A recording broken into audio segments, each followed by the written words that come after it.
There's something different about people who grew up in the 1970s. Not louder, not tougher in the obvious way, just steadier. Because that decade didn't just raise children, it trained nervous systems. Let's start with what most people still get wrong. We assume more supervision creates better adults, more rules, more guidance, more protection. The 1970s quietly proved the opposite. Imagine being 7 years old. Breakfast is done. Your mother opens the door and says one sentence. Be home before dark. No tracking, no schedules, no adults hovering nearby. Just you, your friends, and an entire afternoon you had to manage yourself. You built things from nothing, invented games that had no rules until you argued them into existence, solved conflicts because there was no one else to solve them for you. That wasn't neglect, it was trust. And that trust forced your brain to grow up faster. Unstructured play wired problem-solving directly into your identity. You learned how to adapt, how to decide, how to recover. Not because someone taught you, but because you had to. You also learned to read people early. You noticed which houses felt safe, which adults were in a good mood, which older kids to avoid. You could walk into a situation and feel it immediately. The tension, the risk, the timing. That wasn't anxiety. It was awareness. When no adult narrates the world for you, you learn to observe it yourself. That skill never leaves. Fast forward to the afternoon routine. The bus drops you off. You walk home alone. You pull the key from under the mat. The house is quiet. You feed yourself. Start your homework. Turn on the TV. No fear, no panic, just competence. Every single afternoon you proved something to yourself. I can handle this. That belief goes deep. When something breaks, you don't immediately look for help. You look for options.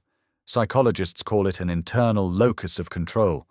But for you, it was just life. You fell, you got up, you adjusted. Then there was boredom. Real boredom. No phone, no instant escape. You said, I'm bored. And the answer was always the same. Go find something to do. So you sat with that uncomfortable restlessness, until your brain did what brains are supposed to do. It created. You learned that boredom wasn't dangerous. It was productive. That tolerance stayed with you. You can sit in silence, wait without losing control, handle empty space without panic. Your mind learned how to generate ideas without stimulation. Then came risk. You climbed trees that actually had consequences, rode bikes too fast, built ramps that probably shouldn't have worked. Sometimes you got hurt, but something important happened. You learned the difference between danger and fear, between excitement and stupidity. You calibrated risk internally, not by rules, by experience. So today, when uncertainty shows up, you don't freeze, you assess, you move. You also learned how to be alone. Entire weekends with no plans, no friends available, no entertainment provided. And somehow, you were fine. You read, built worlds in your head, took long bike rides with your thoughts. That wasn't loneliness, that was self-containment. You learned that your identity didn't require an audience. That ability is rare now. Then there were emotions. You had bad days, embarrassing days, days that hurt, but you couldn't immediately share them, or scroll them away, or get reassurance on demand. So you lay on your bed, stared at the ceiling, and felt it. Until it passed. That taught you something critical. Emotions are temporary. They don't control you unless you feed them. You learned regulation without language, and that's why you don't need constant reassurance now. You trust your internal stability. Waiting was normal too. Your favorite show came once a week. If it ended badly, you waited 7 days. Christmas took a year. Summer took 9 months. Anticipation wasn't optional, and that rewired patience into your brain. You understand that good things take time. That reward feels better when it's earned.